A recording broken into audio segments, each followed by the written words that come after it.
What is going on, people?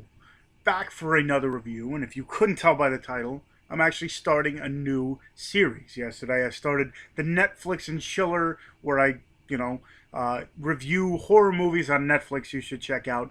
And this new series will be the fan request reviews. Pretty much, you guys pick a movie for me to review or ask me to review a movie, and I'll review it for you.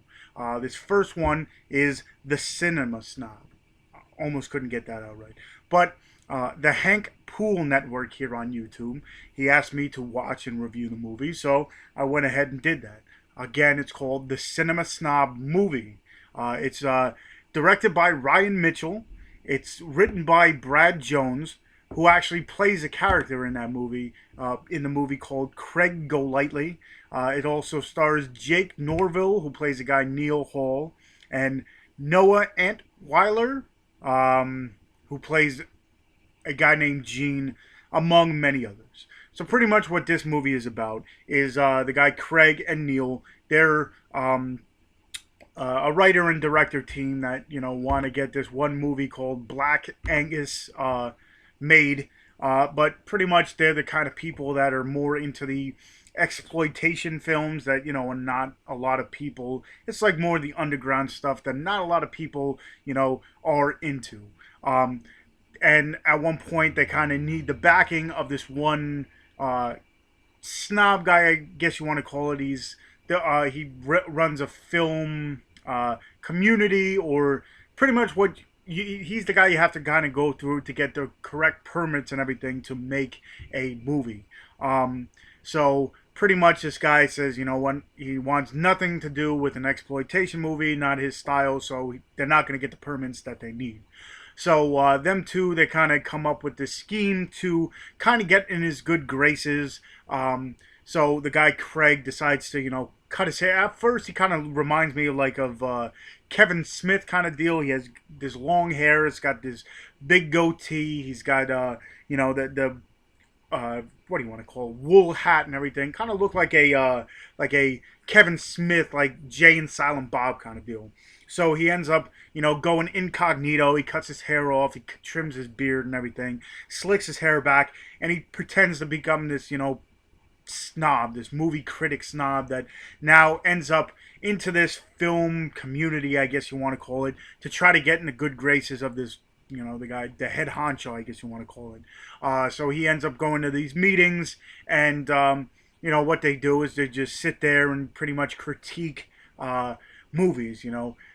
Nothing. I mean, I'm not the kind of person that would go into the depth of these people. Sometimes these critics are a little bit too over the top. Like when I review a movie, I give you my opinions, but it's not like going too crazy into it with like what I really think it means, or I really don't go into too much depth. I pretty much just kind of share my thoughts and what the movie is about and what I liked about it, and whether depending on what what kind of movie you like, if you'd like it or not.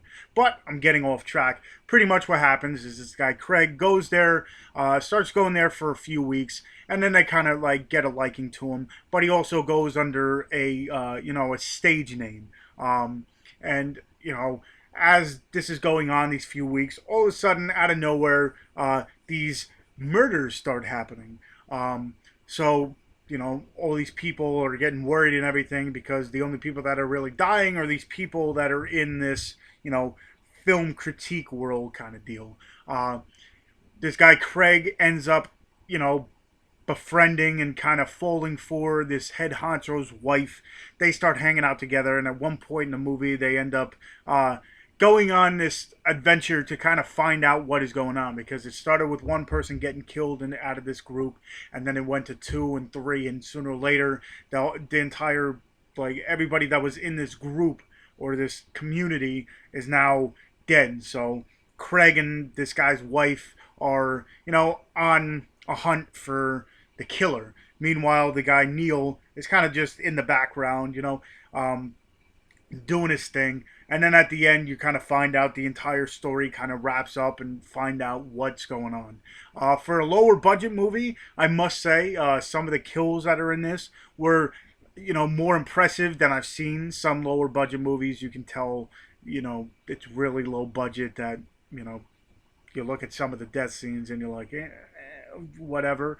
But for this one, I must say there's a few that I was like, yep, that was actually pretty good. Let's say an arrow scene, a cell phone scene, and the dialogue and everything were some hit for me, some didn't. But for the stuff that hit, were definitely funny. Like when they start describing some of the deaths, like you see a person die, and then later on they're like, "Well, they got shot or they got this, but then they also got this happened to them," and just the details that they go into. Some of it is just funny. On other parts of the dialogue, hit for me. Some hit, some don't.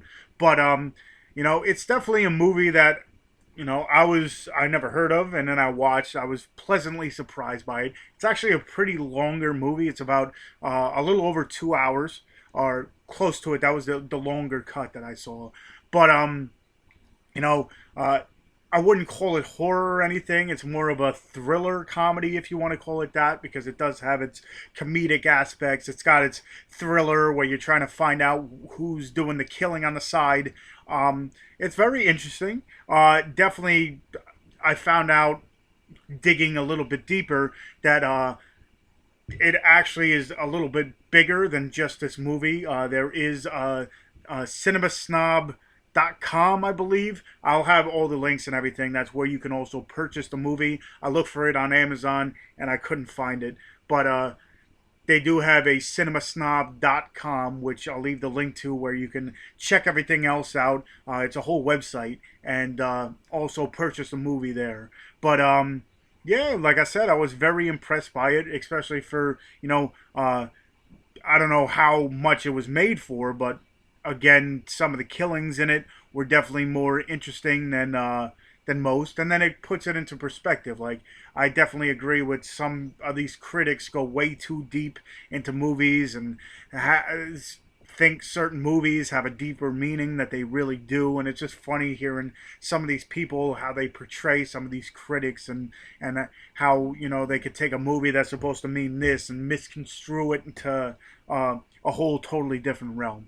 So if you're into the lower budget kind of taking cracks at the whole critics and big major movies, I say definitely go ahead, check out the Cinema Snob. Again, it's on the cinemasnob.com. Again, I believe that's the website. I'll leave the link to it on the bottom, where not only could you check out to get the movie, I'm sure they have other ones on there. I really didn't check out the entire website, but I'll leave the link to where you can get it.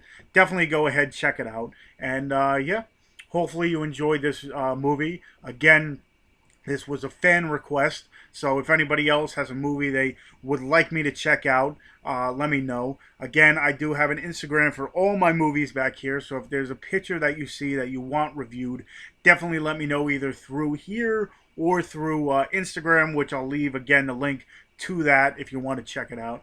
And yeah, if you enjoy these reviews, definitely give them a thumbs up. If you, like how I say them or give them, share it with everybody else. And if you haven't already, if you're checking this out for the first time, or my channel for the first time, definitely go ahead and subscribe. And yeah, I guess until the next time, I'll see you guys.